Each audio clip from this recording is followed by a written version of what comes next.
Here we have my work vs-x9 wheels, 17 inches.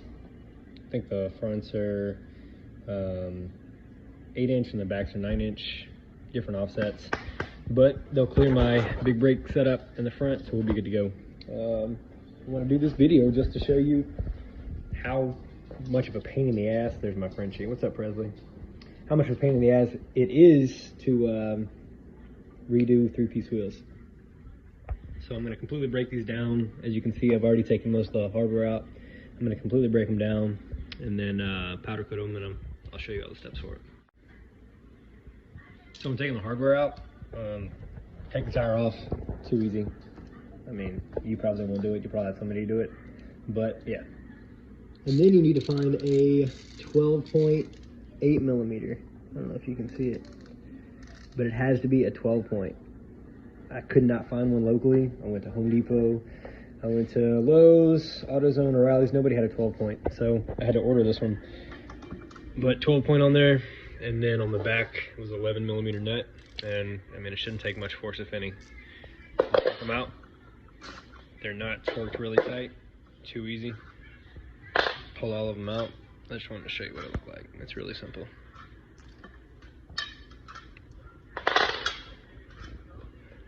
Alright, so you got all the hardware out. Next thing I do is take the valve stem out. Now, whoever did these wheels last went a little crazy with the caulk. So there's caulk all over the barrel of my wheels. And when I put mine back together, I'll show you why you need the caulk. But with the valve stem, just the Allen key.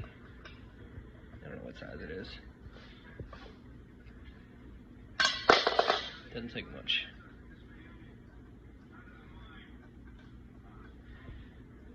Caulk is everywhere. And then you can wiggle the valve stem a little bit to loosen the gasket. I'm gonna put the phone down. Alright, I got the valve stem out. Yes, Presley, you can see the valve stem. Alright. Set the valve stem to the side. You can buy new seals for it. You don't want to spend 15-20 bucks on new valve seals from work. You can use other kinds, but I know that these are bent at a 90-degree angle in a manner so as they fit inside the wheel. So I'm going to keep these.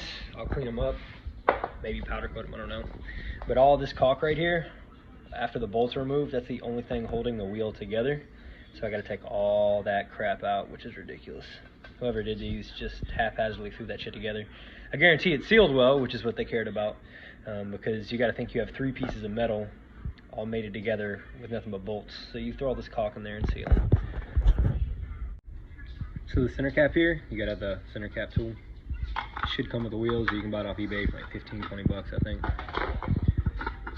They're not torqued down to any specific torque, no 80 foot-pounds or anything. I already took the center caps out because the people at Mirrored Acrylics were gracious enough to send me a new set, which I will be showing you when the wheels are done, and they're freaking dope. So it gets rid of all this crap in there. I gotta clean these up.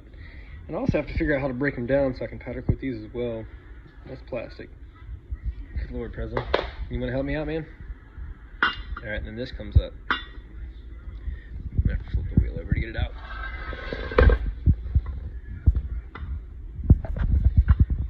I got these wheels for a really good price for somebody off Facebook. That's the center cap right there.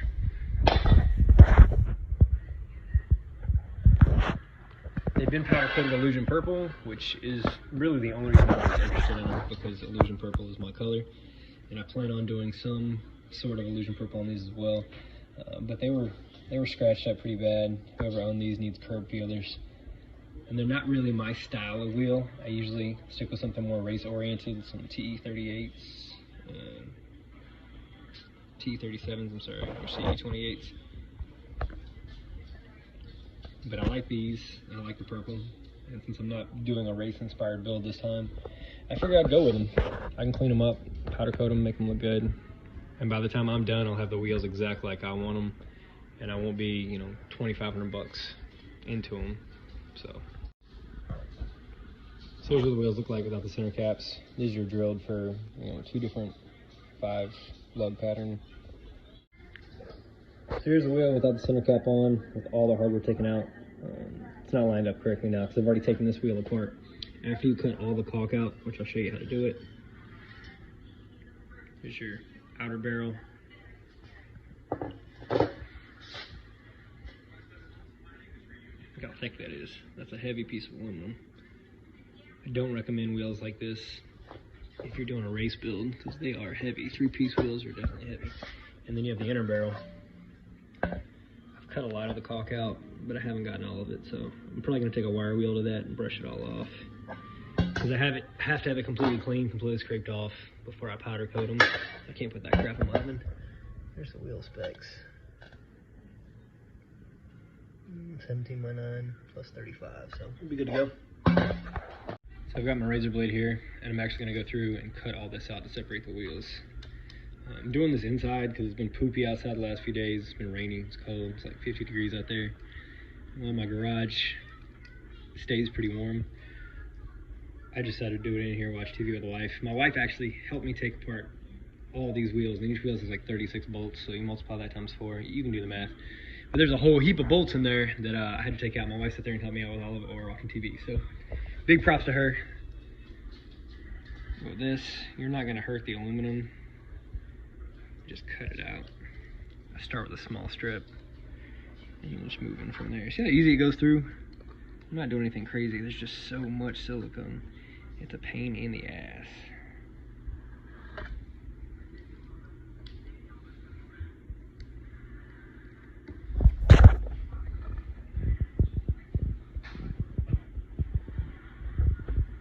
Just peel all this crap back.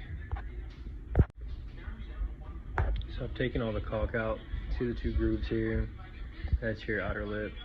This is the centerpiece, and that's your inner lip.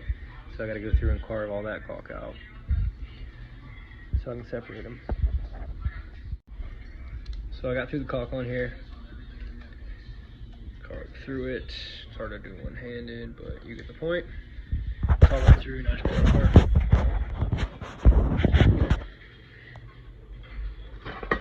There we go. So there is my outer lip. And now I gotta carve this side to get through my inner lip. How many of your wives wouldn't get pissed off if you were washing wheels in the sink? Oops. Yeah, my wife rocks. So I want to show you guys the difference between chemically stripping and sandblasting if you guys were contemplating which one you'd rather spend money on. So this has been chemically stripped. This has been sandblasted. Now you still see I have to go back through here. It's not done yet. Here in the grooves and nooks and crannies. If you look at the chemically stripped wheel, all that's gone.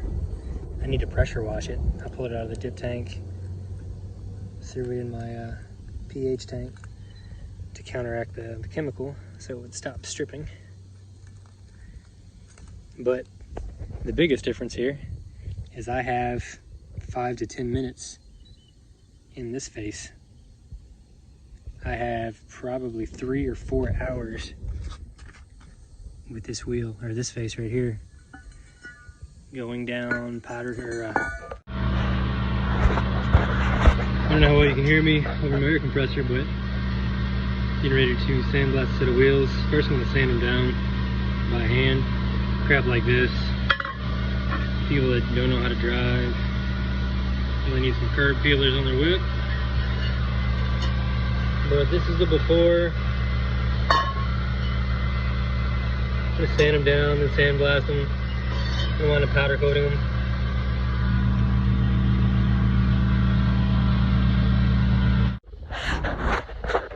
So I got rid of the worst of it here. As you can see,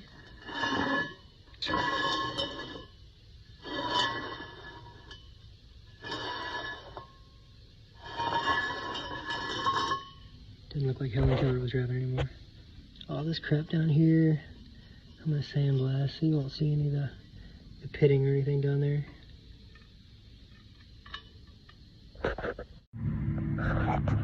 Alright, it has been sandblasted, and I wiped it down with some water. But as you can see, all those rough edges are gone. Originally the wheel was polished, but I'm not going to polish it, I'm going to powder coat it. But look at the finish now. This is water.